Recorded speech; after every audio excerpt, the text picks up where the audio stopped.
gumagamit niya. Meron pa ako, may subwoofer pa nga ako eh. Pwede ko lagay dito sa... Yung bumili na sa dali, wala na, pangit na. Ay, puti, meron. Pwede ko rin gamitin eh. Kaya lang, masag na yung ano na eh. Hindi naman, okay lang. Kaya kaya lang, isa lang siya. Mas maganda kasi yung Dalawa. speaker ka sa kaliwat kanan ng demo. Kailangan mo na ng power lang na USB. Meron dyan, USB pa. Tapos malalaglag to. Yung pagpakukuha na niya ng source, yung power.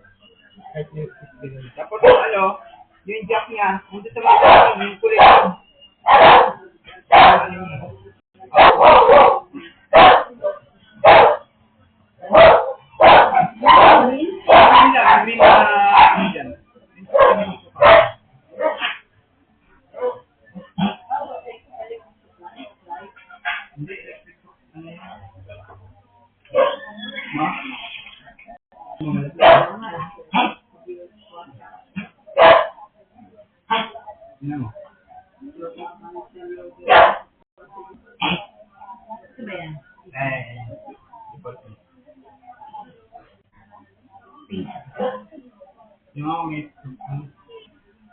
May kalabitan yan eh.